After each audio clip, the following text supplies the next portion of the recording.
Now that was a surprise. Although to be fair, this actually brought more questions than answers.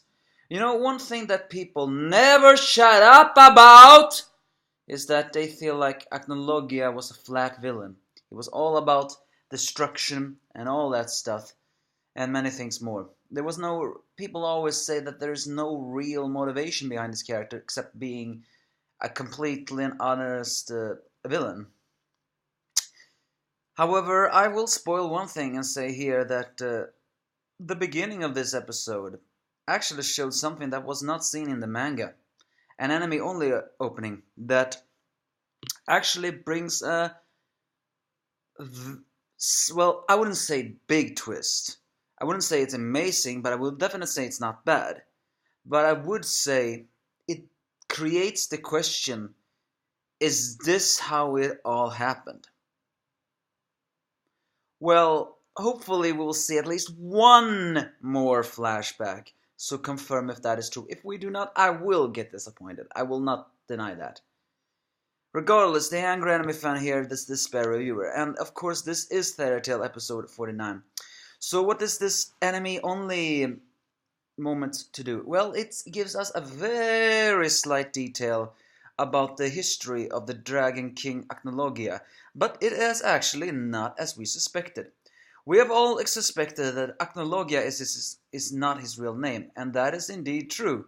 But we do not know what the Dragon King's real name is.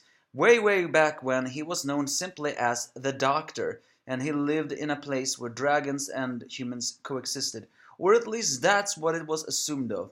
He treated the wounds of one dragon, and who was that dragon? His name was Acnologia.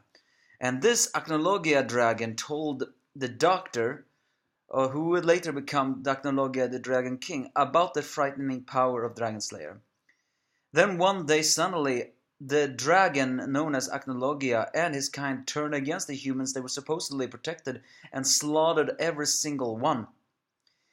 This creates a slight twist on the story of the Dragon King Acnologia. Because if you want to hear my theory, I think the theory is like this. Once the Dragon King Acnologia, the Doctor, or should we call him the Doctor Acnologia, once truly was a humble man who lived together with dragons. And he was friends with one who would name Acnologia. So if you're asking yourself, why then would the Doctor Acnologia suddenly rename himself that?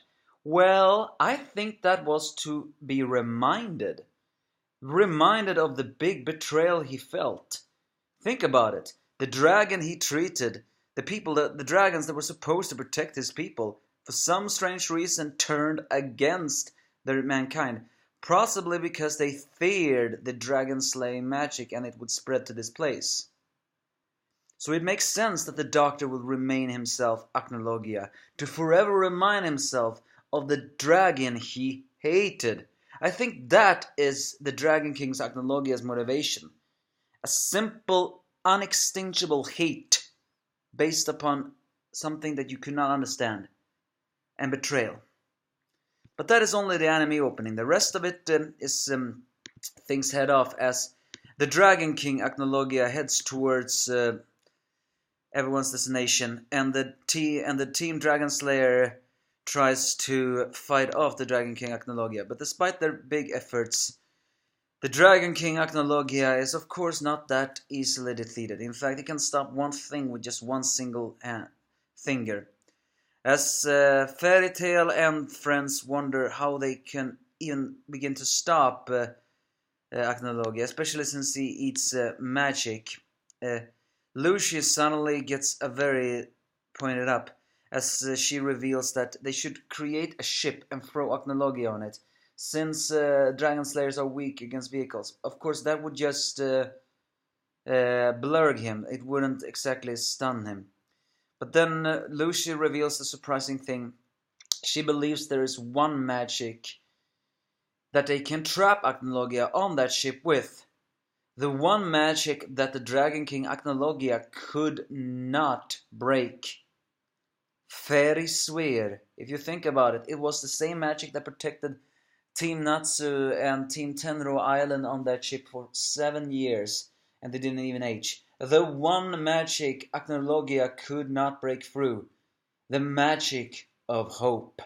And as we all know, magic is love. Lucy takes Frido and Levi to the destination, while the rest try to find a way to... While Grey and Juvia teleports with Mest to the place where they're gonna create or find a boat.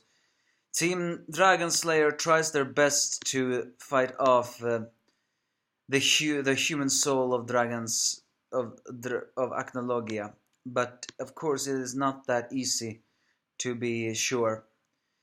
But the body of Acnologia attacks mindlessly, seeing that he has just lost himself that much. So, but everyone on the other one realizes that the way to get Acnologia on that ship is to simply lure him with magic. By emanating a magic aura, the body of Acnologia is drawn to that. So he slowly flies towards Hargion using the other Exidos. But the spirit of Acnologia is still having trouble of slaying the spirit of Acnologia, seeing that he is that powerful. Despite all the hopelessness, though, they refuses to give up, keep on standing up, and want to fight, as Acnologia proclaims that all he simply wants is destruction. But Lucy and co do manage to find a spell that is very swear. Soon it all begins now for everything else, but then Acnologia unleashes a magic spell that destroys all the ships in the port. But I have a feeling hope has not yet been lost. Let's not forget that Grey can make ship. So that's basically this episode. Again, a very surprising twist on the story of the Dr. Acnologia's story. Although again, this brought only more questions than it brought answers to me. I think it is actually a short flashback that is meant for us to... Well, what is that word? I think that flashback is meant for us to take what we see and realize ourselves.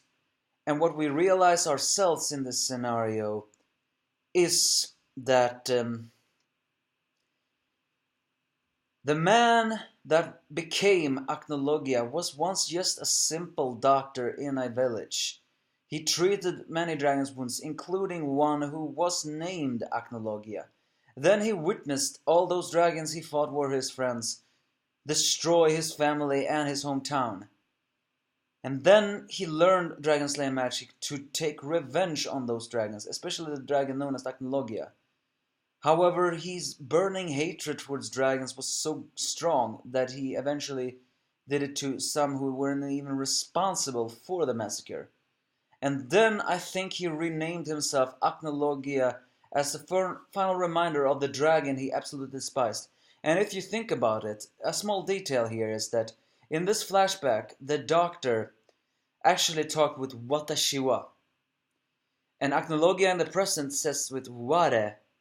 And do you know who else said Ware? The dragon Acnologia. So yeah, I think the doctor that became Acnologia mimicked everything he remembered about the dragon Acnologia as a reminder of how much he hated him. But again, that is just me. Regardless if this flashback brought more answers than questions, I think it's a nice spin. The hope is not so strong right now, but the suspense really is. I am looking forward to next. And we are soon in the climax. Or is it gonna end the next episode? Maybe 2 episodes more. Who knows? Regardless, give me your thoughts if you have any.